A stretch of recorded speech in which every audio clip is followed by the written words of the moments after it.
Dans cette vidéo, on va parler du Flipper Zero et du module MHZ19 qui n'est autre qu'un capteur de CO2 utilisant des capteurs infrarouges. Ici sur le GitHub, on voit les différentes commandes à utiliser pour générer le code et le compiler. Maintenant, vous pouvez aussi utiliser un firmware qui possède déjà le programme enregistré. Et on voit aussi que ce module nécessite l'utilisation de 3 pins pour le Flipper Zero.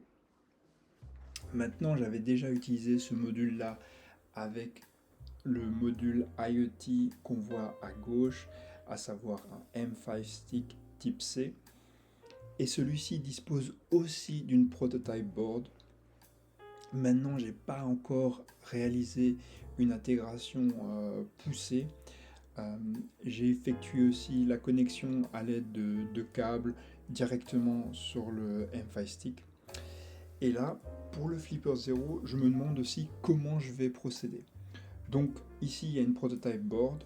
Je me dis, je pourrais le souder, mais vu le prix du module qui est de l'ordre de 20 €, j'aimerais quand même l'utiliser encore sur le M5 Stick. Donc c'est pour ça que j'ai décidé d'utiliser des pin headers.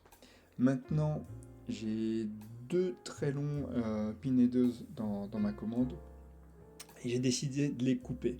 Malheureusement, en faisant ça, on voit bien que la partie métallique se casse et ne reste plus en place sur la partie en plastique.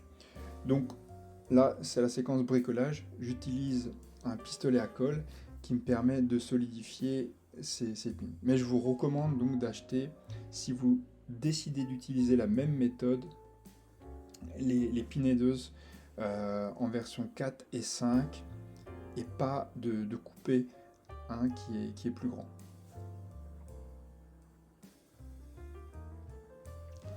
Donc une fois collé, je regarde si j'arrive toujours à bien rentrer le module et à le ressortir, ce qui est le cas.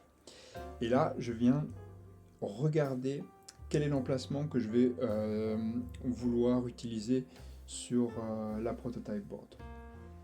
Une fois choisi, je soude l'ensemble des pins sur la prototype board.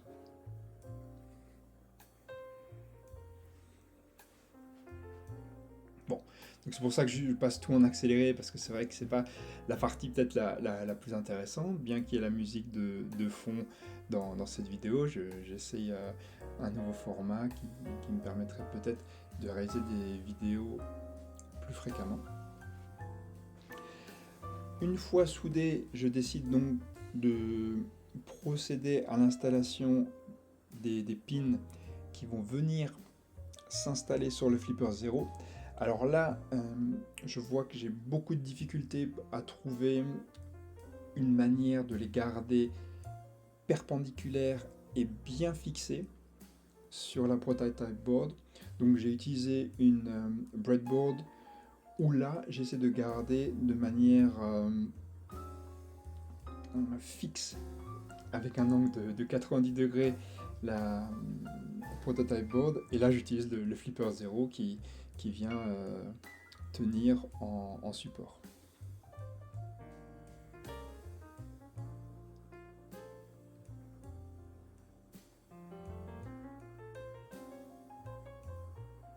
Voilà, il y a encore plusieurs petits modules là.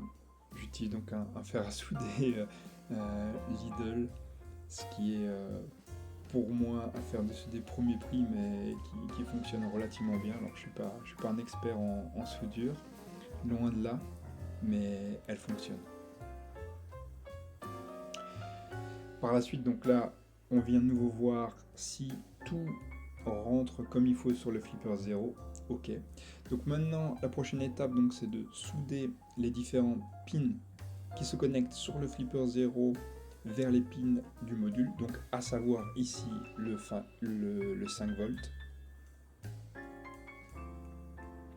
Alors c'est vrai que j'aurais pu utiliser les différents pins de la board pour venir souder au-dessus et non pas sur la même connexion que la pin utilisée par le Flipper Zero. Maintenant, je pensais que pour moi, ça allait être plus pratique parce que j'allais utiliser moins d'états.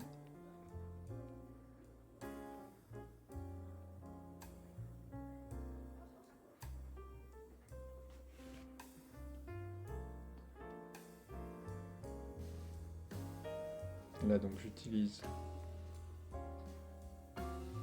le PWM sur le PA6.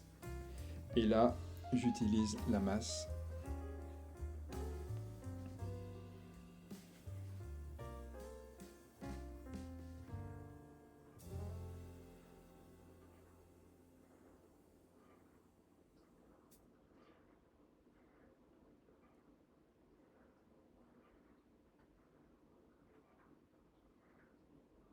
Ah, et une erreur, j'ai utilisé la masse dans un premier temps et là le PWM.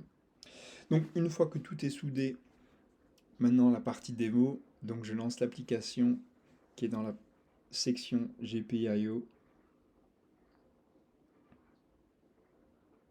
Donc là voilà, on a un rappel des différents pins utilisés et l'échelle. Donc là, j'ai un niveau de particules ppm qui est acceptable. Il n'y a pas de problème. Et on voit en fonction de l'étalonnage du module et dans l'environnement dans lequel on se trouve des relevés qui peuvent varier. Merci d'avoir regardé cette vidéo et à très bientôt pour de nouvelles expérimentations.